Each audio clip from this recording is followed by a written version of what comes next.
ನಾವು ಒಂದು 5 ಗಂಟೆ ವೇಳೆಗೆ ಯಾವಾಗಲೂ ಕ್ಲೋಸ್ ಮಾಡಿ ಹೋಗ್ತೇವೆ. ನಿನ್ನೆ ಕೂಡ ಅದೇ ಥರ ಹೋಗಿದ್ವಿ.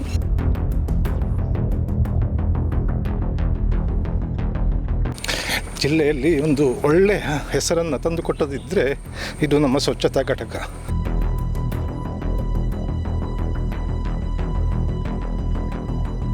ಅದು ನನ್ನ ಅವಧಿಯಲ್ಲಿ ಹಾಳಾಗಿದೆ ಅಂತ ಹೇಳುವಾಗ ತುಂಬ ನೋವಾಗ್ತದೆ. ಬಾಟ್ಲಿ ಹೊಡೆಯುವ ಶಬ್ದ ಕೇಳಿತು ಸುಮಾರು 5:20 ನಂತರ. ಬೆಂಕಿ ಆವರಿಸ್ತಾ ಉಂಟು. ಆಕಾಶದ ಎತ್ತರಕ್ಕೆ ದಟ್ಟವಾದ ಹೊಗೆ ಕಾಣ್ತಿತ್ತು.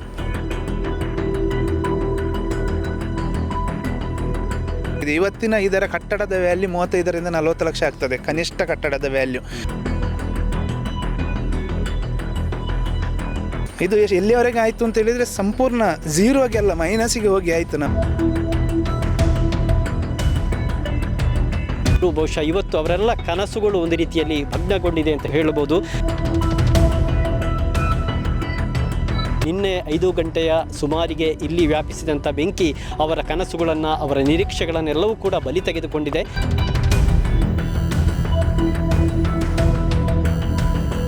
ಇಷ್ಟು ವರ್ಷದ ಫಲ ಒಂದೇ ದಿವಸದಲ್ಲಿ ಇದು ಹೀಗಾಗಿ ತುಂಬಾ ಮನಸ್ಸಿಗೆ ನೋವಾಗಿದೆ. ವೀಕ್ಷಕರೇ ನಮಸ್ತೆ. ಅರಂತೋಡಿನಲ್ಲಿದ್ದೇವೆ. ಅರಂತೋಡು ಸಮೀಪದ ಕೊಡಂಕೇರಿಯಲ್ಲಿರುವಂಥ ಅರಂತೋಡು ಗ್ರಾಮ ಪಂಚಾಯತಿಗೆ ಸಂಬಂಧಪಟ್ಟಿರುವಂಥ ಘನತ್ಯಾಜ್ಯ ನಿರ್ವಹಣಾ ಘಟಕದಲ್ಲಿ ನಾವಿದ್ದೇವೆ. ನಿನ್ನೆ ಸಂಜೆ ವೇಳೆಗೆ ಇಲ್ಲಿ ದೊಡ್ಡ ಅಗ್ನಿ ದುರಂತವೊಂದು ನಡೆದಿರುವಂಥದ್ದು ತಾವು ಗಮನಿಸ್ತಾ ಇದ್ದೀರಿ. ನನ್ನ ಬೆನ್ನ ಹಿಂದೆ ಕಾಣ್ತಾ ಇರುವಂಥದ್ದು ಅದು ಅರಂತೋಡು ಗ್ರಾಮಕ್ಕೆ ಸಂಬಂಧಪಟ್ಟ ಹಾಗೆ ಘನತ್ಯಾಜ್ಯ ನಿರ್ವಹಣೆ ಅಂದರೆ ಸಂಗ್ರಹಣೆ ಮಾಡಿ ಶೇಖರಣೆ ಆಗುವಂಥ ಮತ್ತು ಅದನ್ನು ಇಲ್ಲಿಂದ ನಿರ್ವಹಿಸುವಂಥ ಒಂದು ಘಟಕ ಆಗಿತ್ತು. 2019 ಅಂದರೆ ಕಳೆದ 7 ವರ್ಷಗಳಿಂದ ಇದು ಇಲ್ಲಿ ಆರಂಭಗೊಂಡು ಕಾರ್ಯನಿರ್ವಹಣೆ ಮಾಡ್ತಾ ಇತ್ತು. ಆದರೆ ನಿನ್ನೆ 5 ಗಂಟೆಯ ವೇಳೆಗೆ ಇಲ್ಲಿ ಅಗ್ನಿ ದುರಂತ ಬೆಂಕಿ ಆಕಸ್ಮಿಕ ಸಂಭವಿಸಿರುವಂಥದ್ದು. ಇದನ್ನು ಇಲ್ಲಿ ಸ್ಥಳೀಯವಾದಂಥ ಸಂಜೀವಿನಿ ಘಟಕ ಅವರು ನಿರ್ವಹಣೆ ಮಾಡ್ತಾಯಿದ್ರು. ಅವರೆಲ್ಲ ಇಲ್ಲಿಂದ ತೆರಳಿದ ಬಳಿಕ ಇಲ್ಲಿ ಅಗ್ನಿ ಕಾಣಿಸಿಕೊಂಡು ಈ ಬೆಂಕಿಯ ಏನು ಜ್ವಾಲಾಗ್ನಿ ಉರಿಯತೊಡಗಿತ್ತು. ಬಹಳ ದೊಡ್ಡ ಪ್ರಮಾಣದಲ್ಲಿ ಈ ಒಂದು ದುರಂತ ಸಂಭವಿಸಿತ್ತು. ಹಾಗಾಗಿ ಒಳಗಿದ್ದಂತಹ ಯಂತ್ರಗಳು, ಅದೇ ರೀತಿ ಎಲ್ಲವೂ ಪ್ಲಾಸ್ಟಿಕ್ಗಳು ಎಲ್ಲವೂ ಕೂಡ ಉರಿದು ಹೋಗಿರುವಂಥದ್ದು ತಾವೀಗ ಗಮನಿಸ್ತಾ ಇದ್ರಿ ಯಾವ ಸ್ಥಿತಿಯಲ್ಲಿ ಇದು ಇದೆ ಎನ್ನುವಂಥದ್ದು. ಈ ನಿನ್ನೆ 5 ಗಂಟೆ ಸುಮಾರಿಗೆ ಸಂಭವಿಸಿದಂಥ ಬೆಂಕಿ ದುರಂತ ಆ ಬಳಿಕ ಎಲ್ಲವೂ ಕೂಡ ಉರಿದು ಹೋಗಿದೆ. ಕಟ್ಟಡಕ್ಕೂ ಹಾನಿಯಾಗಿದೆ. ಕಟ್ಟಡ ಕುಗ್ಗಿ ಹೋಗಿರುವಂತಹ ದೃಶ್ಯಾವಳಿಗಳನ್ನು ಕೂಡ ತಾವು ಕಾಣ್ತಾ ಇದ್ದೀರಿ. ನಿನ್ನೆಯೇ ಅಗ್ನಿಶಾಮಕ ದಳ ಇಲ್ಲಿಗೆ ಬಂದಿತ್ತು. ಸತತ 3 ಗಂಟೆಗಳ ಕಾಲ ಕಾರ್ಯಾಚರಣೆಯನ್ನು ನಡೆಸಿ ಒಂದಷ್ಟು ಬೆಂಕಿಯನ್ನು ನಂದಿಸುವ ಕಾರ್ಯ ನಿನ್ನೆ ಆಗಿತ್ತು. ಆದರೆ ಇನ್ನೂ ಕೂಡ ಪೂರ್ತಿ ನಂದಲಿಲ್ಲ. ತಾವು ಗಮನಿಸ್ತಾ ಇದ್ದೀರಿ ಈ ಒಂದು ಕಸದ ರಾಶಿಯ ಮಧ್ಯೆ ಬೆಂಕಿಯ ಉರಿತಾ ಇದೆ, ಹೊಗೆ ಆವರಿಸ್ತಾ ಇದೆ. ಪ್ಲಾಸ್ಟಿಕ್ ಸೇರಿದಂತೆ ಎಲ್ಲ ತ್ಯಾಜ್ಯಗಳು ಇದ್ದಂತಹ ಒಂದು ಘಟಕ ಇದು. ಹಾಗಾಗಿ ಇಲ್ಲಿಯ ನಿನ್ನೆ ಏನು ಸಂಭವಿಸಿದಂತಹ ಈ ಸಂದರ್ಭದಲ್ಲಿ ಇಡೀ ಹೊಗೆ ಆವರಿಸಿತ್ತು. ಈ ಪರಿಸರದಲ್ಲೂ ಕೂಡ ದೊಡ್ಡ ಪ್ರಮಾಣದಲ್ಲಿ ಹೊಗೆ ಆವರಿಸಿತ್ತು. ಸತತ 3 ಗಂಟೆಗಳ ಕಾಲ ಅಗ್ನಿಶಾಮಕ ದಳ ಸುಳ್ಯದಿಂದ ಆಗಮಿಸಿದವರು ಈ ಒಂದು ಬೆಂಕಿಯನ್ನು ನಂದಿಸುವ ಪ್ರಯತ್ನವನ್ನು ಮಾಡಿದರು. ಆದರೆ ಪೂರ್ತಿಯಾಗಿ ನಂದಲಿಲ್ಲ ಎನ್ನುವುದಕ್ಕೆ ಕುರುಹಾಗಿ ಈಗಲೂ ಕೂಡ ಬೆಂಕಿ ಉರಿತಾ ಇದೆ. ವೀಕ್ಷಕರೇ ತಾವೇನು ಗಮನಿಸ್ತಾ ಇದ್ದೀರಿ ಒಂದು ಘನತ್ಯಾಜ್ಯ ನಿರ್ವಹಣಾ ಘಟಕ ಈಗ ಯಾವ ಸ್ಥಿತಿಯಲ್ಲಿದೆ ಅಂತ. ಈ ಅಗ್ನಿ ದುರಂತ ಸಂಭವಿಸಿ ಸುಮಾರು 18 ಗಂಟೆಗಳು ಕಳೆದಿದೆ. ಆದರೆ ಇನ್ನೂ ಕೂಡ ಈ ಬೆಂಕಿಯ ಕೆನ್ನಾಲಿಗೆ ಉರಿತ ನಮಗೆ ಕಾಣಲಿಕ್ಕೆ ಸಾಧ್ಯ ಆಗ್ತಾ ಇದೆ. ಅದರ ಜೊತೆಗೆ ಏನು ಆರಂಭದ ಪೋರ್ಷನ್ ಏನು ನಿನ್ನೆ ಪೂರ್ತಿ ಉರಿದು ಹೋಗಿರುವಂಥದ್ದು, ಇನ್ನೂ ಕೂಡ ಇಡೀ ಏನು ನಿರ್ವಹಣಾ ಘಟಕದ ಈ ಕಟ್ಟಡ ಅಪಾಯದಲ್ಲಿರುವಂಥದ್ದು. ಏನು 6-7 ವರ್ಷಗಳ ಹಿಂದೆ ಸುಮಾರು 40 ಲಕ್ಷಕ್ಕಿಂತ ಹೆಚ್ಚು ವೆಚ್ಚದಲ್ಲಿ ಇದು ನಿರ್ಮಾಣ ಆಗಿತ್ತು. ಒಂದು ಮಾದರಿಯಾದ ನಿರ್ವಹಣಾ ಘಟಕ ಆಗಿತ್ತು. ಜಿಲ್ಲೆಯಿಂದ ರಾಜ್ಯದಿಂದ ಅನೇಕ ಅಧಿಕಾರಿಗಳು, ಪಂಚಾಯತ್ನವರು, ಸ್ಥಳೀಯ ಸಂಘಟನೆಗಳು ಎಲ್ಲವೂ ಕೂಡ ಇಲ್ಲಿಗೆ ಭೇಟಿ ನೀಡಿದ ಉದಾಹರಣೆಗಳು ಕೂಡ ಇದೆ. ಸಾಕಷ್ಟು ಸಂಖ್ಯೆಯಲ್ಲಿ ಮಾದರಿ ಘಟಕವನ್ನು ಪ್ರಶಂಸೆ ಮಾಡಿದಂಥ ಉದಾಹರಣೆಗಳಿವೆ. ಆದರೆ ಅದೆಲ್ಲವೂ ಕೂಡ ಇವತ್ತು ತಾವು ಗಮನಿಸ್ತಾ ಇದ್ದೀರಿ ಯಾವ ಸ್ಥಿತಿಯಲ್ಲಿದೆ ಎನ್ನುವಂಥದ್ದು. ಹೊರಗಡೆ ಪೂರ್ತಿ ಎಲ್ಲ ಗ್ಲಾಸ್ಗಳು ಒಡೆದು ಹೋಗಿವೆ, ಒಳಗೆ ಇನ್ನೂ ಕೂಡ ಬೆಂಕಿ ಉರಿತಾ ಇದೆ.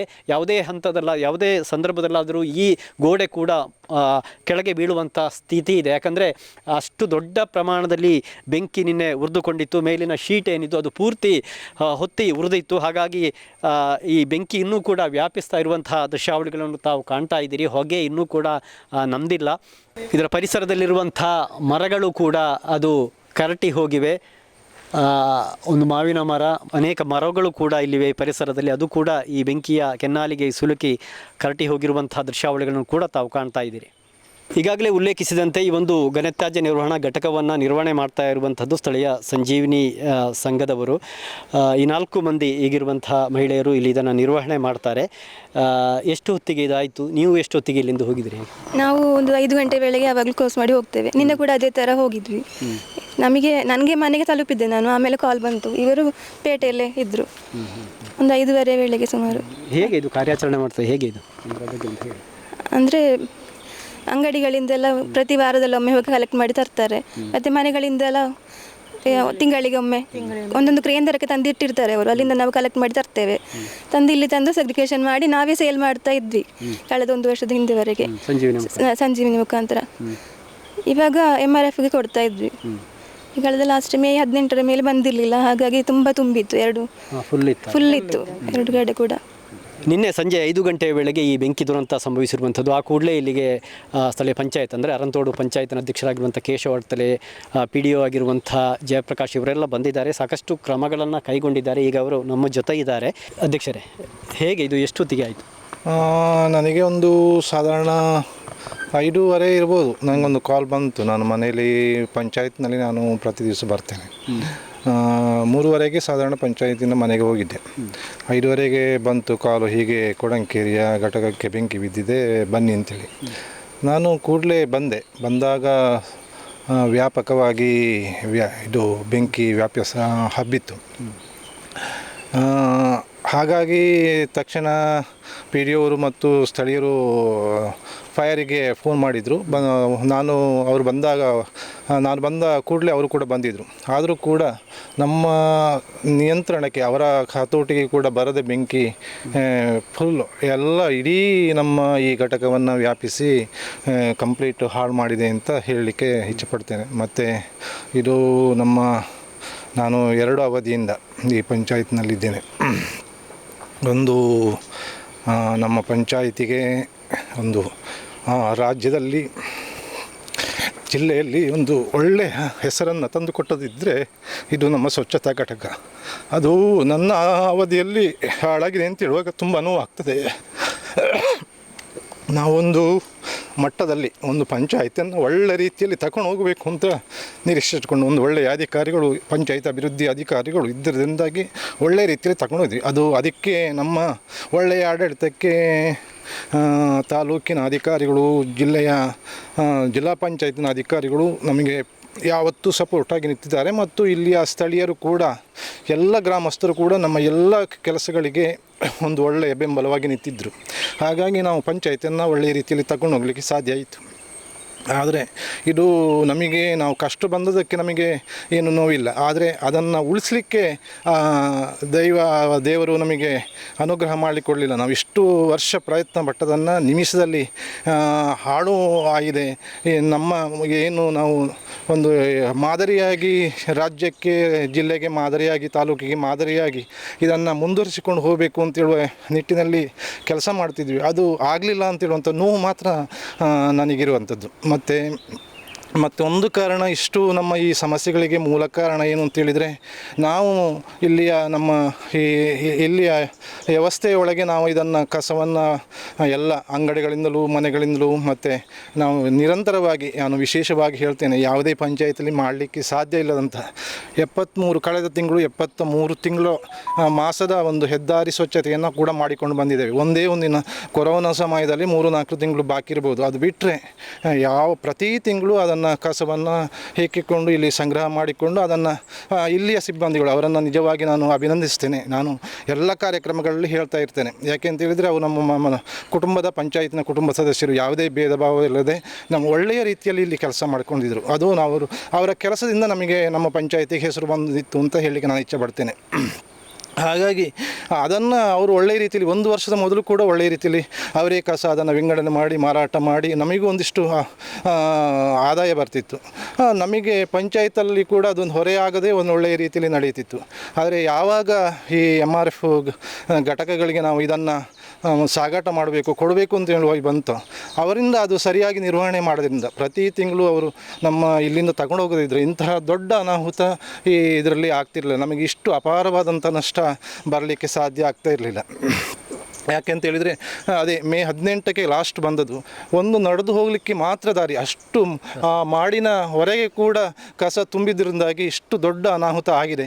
ಹಾಗಾಗಿ ನಾನು ಇದರಿಂದ ಮುಖ್ಯವಾಗಿ ಹೇಳ್ತೇನೆ, ಈ ಏನು ಸರ್ಕಾರ ಮತ್ತು ಇದು ವ್ಯವಸ್ಥೆ ಮಾಡಿದೆ ಅದನ್ನು ಇನ್ನೂ ಬಾಕಿದ್ದ ಪಂಚಾಯಿತಿಗಳಿಗೆ ಇದು ಸಮಸ್ಯೆಯಾಗಿ ಕಾಡ್ತಾ ಇದೆ. ಇದನ್ನು ನಿರಂತರವಾಗಿ ಸರಿಯಾಗಿ ಮಾಡುವಂಥ ವ್ಯವಸ್ಥೆ ಆಗಬೇಕು. ಮತ್ತು ನಾನು ಎಲ್ಲ ನಿಮ್ಮ ಮೀಡಿಯಾದ ಮುಖಾಂತರ ಪ್ರಾರ್ಥನೆ ಕೇಳಿಕೊಳ್ತೇನೆ, ವಿನಂತಿ ಮಾಡ್ತೇನೆ ಅಂತ ಹೇಳಿದರೆ, ನಮ್ಮ ಘಟಕವನ್ನು ನಾವು ನಿಲ್ಲಿಸುವುದಿಲ್ಲ. ಇದನ್ನು ನಮಗೆ ಇದು ಒಂದು ನಷ್ಟ ಆಗಿರ್ಬೋದು, ಈಗ ತಾತ್ಕಾಲಿಕ ನಷ್ಟ ಅಂತ ಇಟ್ಕೊಂಡು ಮುಂದಿನ ದಿನಗಳಲ್ಲಿ ಇದನ್ನು ನಾವು ಇನ್ನಷ್ಟು ತಗೊಂಡು ಮುಂದೆ ಹೋಗ್ತೇವೆ. ಇದನ್ನು ನಿಲ್ಲಿಸದೆ ಮುಂದೆ ಈ ಸ್ವಚ್ಛತಾ ಕಾರ್ಯವನ್ನು ಮುಂದೆ ತಗೊಂಡು ಹೋಗ್ತೇವೆ.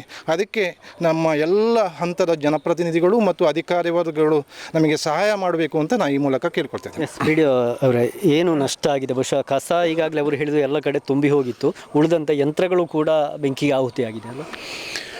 ಇದು 2019 ಜೂನ್ನಲ್ಲಿ ನಾವು ಈ ಘಟಕದಲ್ಲಿ ಕೆಲಸವನ್ನು ಪ್ರಾರಂಭ ಮಾಡಿದ್ದೆವು. ಅದಕ್ಕೆ ಮೊದಲೇ 2019 ಜನವರಿ 31 ಆಗಿನ ನಮ್ಮ ಮಾಲ್ಯ MLA ಅವರಾದಂತಹ ಎಸ್ ಅಂಗಾರ್ ಅವರು ಉದ್ಘಾಟನೆ ಮಾಡಿ ಈ ಘಟಕ ಪೇಟೆಯಲ್ಲಿ ಒಂದು ಸಣ್ಣ ಕಟ್ಟಡದಲ್ಲಿ ನಡೀತಿತ್ತು. ಅದೇ ವರ್ಷ ಜೂನ್ನಲ್ಲಿ ಈ ಕಟ್ಟಡಕ್ಕೆ ಸ್ಥಳಾಂತರ ಆಯಿತು. SBMನಲ್ಲಿ ಸುಮಾರು 13 ಲಕ್ಷದಲ್ಲಿ ಈ ಬಿಲ್ಡಿಂಗ್ ಆ ಕಾಲದಲ್ಲಿ ಸುಮಾರು 6 ವರ್ಷದ ಹಿಂದೆ 13 ಲಕ್ಷದಲ್ಲಿ ಇದರ ಅರ್ಧಕ್ಕಿಂತ ಹಿಂದಿನ ಭಾಗ ನಿರ್ಮಾಣ ಆಗಿತ್ತು. ಆಮೇಲೆ ಮುಖ್ಯಮಂತ್ರಿ ಗ್ರಾಮ ವಿಕಾಸ ಯೋಜನೆಯಲ್ಲಿ 2017ರಲ್ಲಿ ಏನು 1 ಕೋಟಿ ಅನುದಾನ ಬಂತು, ಅದರಲ್ಲಿ 10 ಲಕ್ಷವನ್ನು ಇದಕ್ಕೆ ಇಡಲಿಕ್ಕೆ ಅವಕಾಶ ಕೊಟ್ಟಿದ್ದರು. ಆ 10 ಲಕ್ಷ ಸೇರಿ ಕಟ್ಟಡದ ಕೇವಲ ಒಂದು ಖಾಲಿ ಕಟ್ಟಡ ನಿರ್ಮಾಣಕ್ಕೆ ಆ ಕಾಲದಲ್ಲಿ 23-24 ಲಕ್ಷ ನಾವು ಇನ್ವೆಸ್ಟ್ ಮಾಡಿದ್ದೇವೆ ಅದಕ್ಕೆ, ಕೇವಲ ಕಟ್ಟಡಕ್ಕೆ. ಅದರ ಹಿಂದೆ ಮತ್ತು ಹಸಿ ತ್ಯಾಜ್ಯದ ನಿರ್ವಹಣೆಗೆ ಒಂದು ಕ್ಯಾಬಿನ್ಗಳನ್ನು ಏನು ಮಾಡಿದ್ದೇವೆ, ಅದನ್ನು ಆಮೇಲೆ ಮಾಡಿದ್ದೆ 2 ಲಕ್ಷದಲ್ಲಿ. ಸೊ 25 ಲಕ್ಷ ಆ ಸಮಯದಲ್ಲಿ ಆಗಿ ಹೋಗಿದೆ. ಇವತ್ತಿನ ಇದರ ಕಟ್ಟಡದ ವ್ಯಾಲ್ಯೂ 35-40 ಲಕ್ಷ ಆಗ್ತದೆ, ಕನಿಷ್ಠ ಕಟ್ಟಡದ ವ್ಯಾಲ್ಯೂ. ಅದಾದಮೇಲೆ ಅದರ ಘನತ್ಯಾಜ್ಯದ ಒಳಗಿನ ಪರಿಕರಗಳನ್ನು ನಾವು ಖರೀದಿ ಮಾಡಿದ್ದೇವೆ. ಆ ಕಾಲದಲ್ಲಿ ಒಂದು ಬೇಲಿಂಗ್ ಮಿಷನ್ ಖರೀದಿ ಮಾಡಿದ್ದೇವೆ 4.5 ಲಕ್ಷ, ಈಗ ಅದಕ್ಕೆ 6 ಲಕ್ಷ ಎಲ್ಲ ಇರ್ಬೋದು ಆ ಮಿಷನಿಗೆ. ಉಳಿದ ಸಣ್ಣ ಸಣ್ಣ ಪರಿಕರಗಳು 25,000 50,000 ಮೋಟಾರ್ ಇದೆ, ಮತ್ತು ಟೇಬಲ್ಸ್ಗಳಿದೆ, ಮತ್ತು ಬ್ಯಾರಲ್ಗಳಿತ್ತು. ನಮ್ಮ ಮತ್ತು ಕಾರ್ಯಕ್ರಮಗಳಿಂದ ಪರ್ಚೇಸ್ ಮಾಡಿ ತರುವಂತಹ ಏನೋ ನಾವು ಕಾರ್ಯಕ್ರಮಗಳನ್ನು ಕೂಡ ಹೈರು ಮಾಡಿದ್ದೆವು. ಇದೆಲ್ಲ ಒಟ್ಟು ಸೇರಿದರೆ ಒಂದು 60 ಲಕ್ಷ, 50-60 ಲಕ್ಷದ ಒಂದು ಇದೆ ಅಂತ ಹೇಳುವುದಕ್ಕೆ ಯಾವುದೇ ಸಂಶಯ ಇಲ್ಲ, ಖಂಡಿತವಾಗಿ ಹೇಳ್ಬೋದು.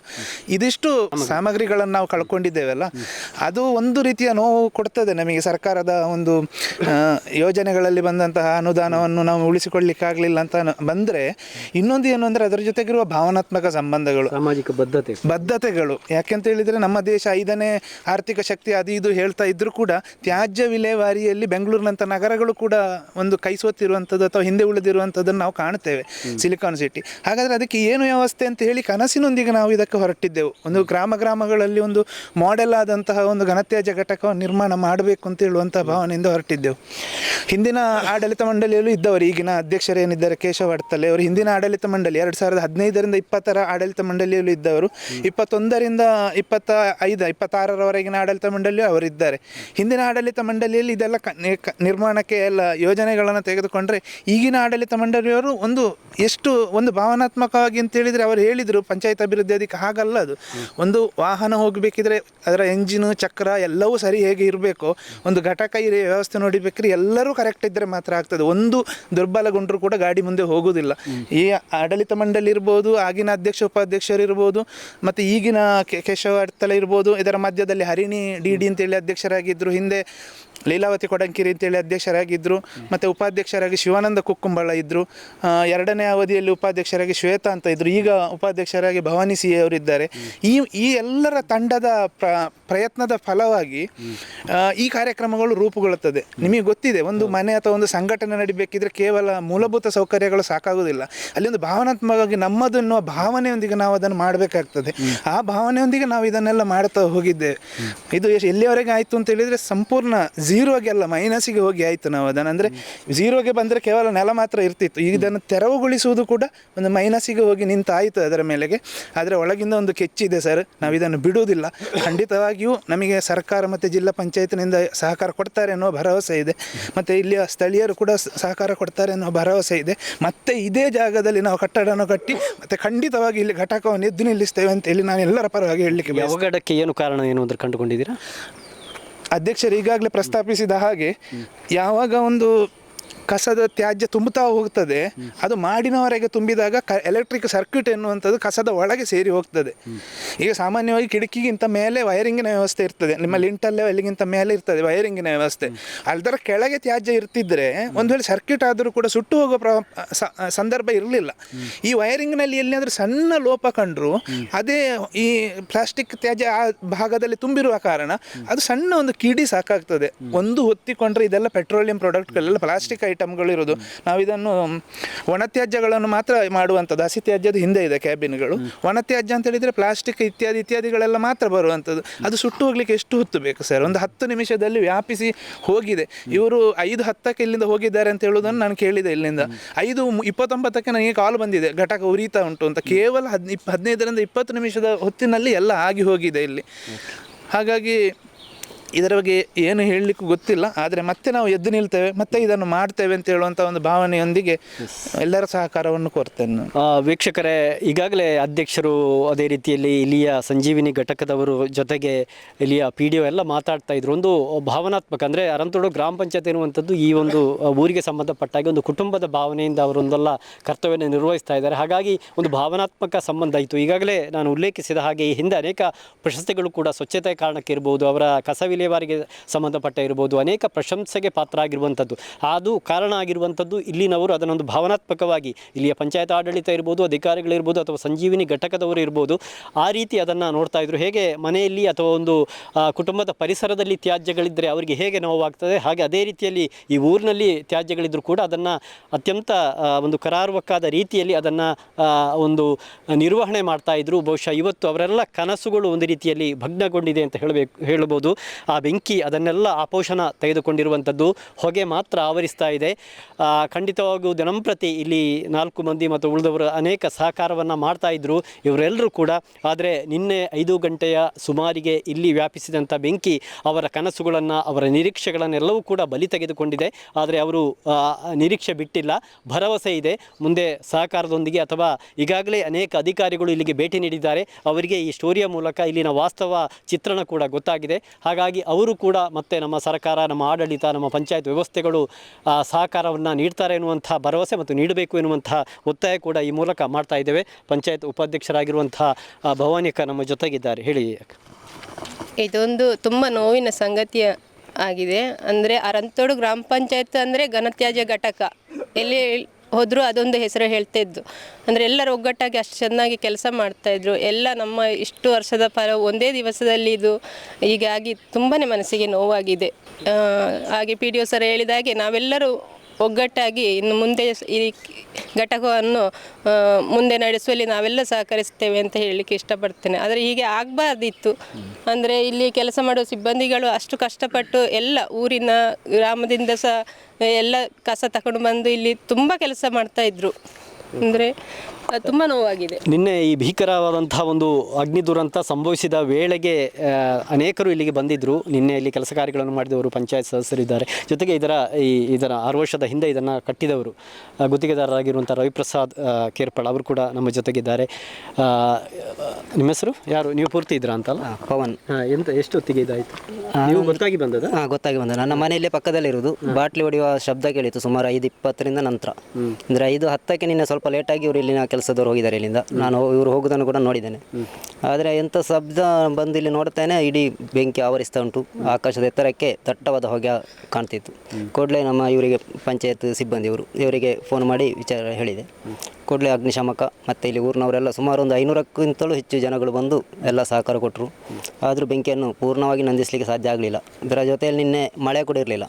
ಸ್ವಲ್ಪ ಮಳೆ ಆದರೂ ಜಾಸ್ತಿ ಇರ್ತಿದ್ರೆ ಸ್ವಲ್ಪ ಆದರೂ ನಮಗೆ ಕಂಟ್ರೋಲಿಗೆ ಸಿಗ್ತಿತ್ತು. ಆದರೆ ರಾತ್ರಿ ಇಡೀ ಇದೇ ರೀತಿ ಉರಿತಾ ಇತ್ತು, ಈಗಲೂ ಉರಿತಾ ಇದೆ. ಇದು ಇಡೀ ಗ್ರಾಮವನ್ನೇ ಒಂದು ಬೆಚ್ಚಿ ಬೀಳಿಸುವಂಥ ಘಟನೆ ಆಗಿದೆ ಇದು. ಎಸ್, ತಾವು ಗಮನಿಸ್ತಾ ಇದ್ದೀರಿ ವೀಕ್ಷಕರೇ, ಈಗಾಗಲೇ ಪಂಚಾಯತ್ ಅಧ್ಯಕ್ಷರು ಅಥವಾ PDO ಅವರು, ಉಪಾಧ್ಯಕ್ಷರು ಮತ್ತು ಇಲ್ಲಿಯ ಸಂಜೀವಿನಿ ಘಟಕದವರು ಎಲ್ಲರೂ ಕೂಡ ಬೇಸರದಿಂದ ಇದ್ದಾರೆ. ಅವರೆಲ್ಲ ಕಣ್ಣಾಲಿಗಳು ತುಂಬಿ ಹೋಗಿವೆ. ಯಾಕಂದರೆ ಅವರಷ್ಟು ಅದನ್ನು ಒಂದು ಭಾವನಾತ್ಮಕವಾಗಿ ತೆಗೆದುಕೊಂಡಿದ್ದರು. ಒಂದು ನಿರೀಕ್ಷೆ ಇತ್ತು, ಒಂದು ಕನಸಿತ್ತು, ಸಮಾಜಕ್ಕೆ ಏನಾದರೂ ಕೊಡುಗೆ ನೀಡ್ತೇವೆ ಅನ್ನುವಂಥ ಒಂದು ಭರವಸೆ ಇತ್ತು. ಹಾಗಾಗಿ ಅವರೆಲ್ಲ ಇವತ್ತು ಗದ್ಗದಿತರಾಗ್ತಾ ಇದ್ದಾರೆ, ಬೇಸರ ಇದೆ. ಒಟ್ಟು ಈ ಪರಿಸರದಲ್ಲೂ ಕೂಡ ಹೇಗೆ ಅಗ್ನಿಯ ಹಾಗೆ ಹೇಗೆ ಹೊಗೆಯಾಗಿ ಅವರ ಬೇಸರ ಕೂಡ ಆವರಿಸಿಕೊಂಡಿದೆ. ಖಂಡಿತವಾಗಿಯೂ ಆ ಬೇಸರ ಎಲ್ಲ ನೀಗಲಿ ಮತ್ತು ಒಳ್ಳೆಯ ವ್ಯವಸ್ಥೆ ಇಲ್ಲಿ ಆಗಲಿ ಎನ್ನುವುದು ನಮ್ಮ ಆಶಯ ಕೂಡ. ಈ ದುರಂತದ ಸ್ಥಳದಿಂದ camera person Anil ಸಂಪ, reporter Kushanth ಕೊರತೆಡ್ಕೋ ಜೊತೆ ದುರ್ಗಾ ಕುಮಾರ್ ನಾಯ್ಕರೆ, ಸುದ್ದಿ ನ್ಯೂಸ್, ಸುಳ್ಯ.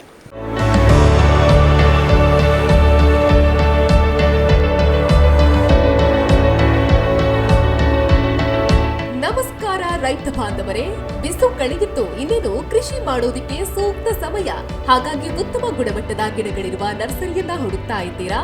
ಹಾಗಾದ್ರೆ ನಮ್ಮ ಸುಳ್ಯದ ಮೊಗರ್ಪಡೆ ಮಸೀದಿ ಮುಂಭಾಗವಿರುವ ಕರ್ನಾಟಕ ಅಗ್ರಿ ಗಾರ್ಡನ್ ನರ್ಸರಿಗೆ ಭೇಟಿ ಕೊಡಿ. ಇಲ್ಲಿ 3 ಎಕರೆ ಜಮೀನಿನಲ್ಲಿ ತಯಾರಾಗ್ತಾ ಇದೆ ಉತ್ತಮ ತಳಿಯ ಹೈಬ್ರಿಡ್ ತೆಂಗಿನ ಗಿಡಗಳು, ಕೋಕೋ ಗಿಡಗಳು, ಅಡಿಕೆ ಗಿಡಗಳಾದ ಎಂಟರಮಂಗಲ, ಮೋಹಿತ್ ನಗರ, ಸೈಗಾನ್, ರತ್ನಗಿರಿ, ಸುಮಂಗಲ, ಸ್ವರ್ಣ ಮಂಗಳ, ಊರಿನ ಮಂಗಳ ಮತ್ತು ಜಾಯಿಕಾಯಿ ಗಿಡ, ವಿವಿಧ ರೀತಿಯ ಹಣ್ಣಿನ ಗಿಡಗಳು, ಕರಿಮೆಣಸಿನ ಕಸಿ ಗಿಡ, ಪಣಿಯೂರು 7 ಲಭ್ಯ ಹಾಗೂ ಶತಮಂಗಲ ಅಡಿಕೆ ಗಿಡಗಳು ಲಭ್ಯ. Karnataka agri garden nursery, Mogarpade, Halegate, Sullia. Booking ಆಗಿ ಇಂದೇ ಸಂಪರ್ಕಿಸಿ 9048865019 9946123801.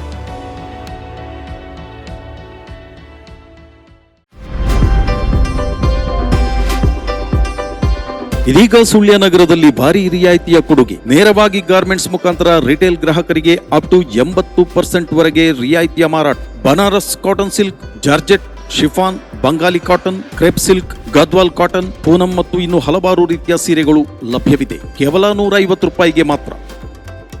ರು 550ರಿಂದ 950 ಮಾರಾಟವಾಗುವ ಬ್ರಾಂಡೆಡ್ ಬಟ್ಟೆಗಳು ಕೇವಲ ರೂಪಾಯಿ 200ರಿಂದ 250 ರೂಪಾಯಿಗಳು ಮಾತ್ರ.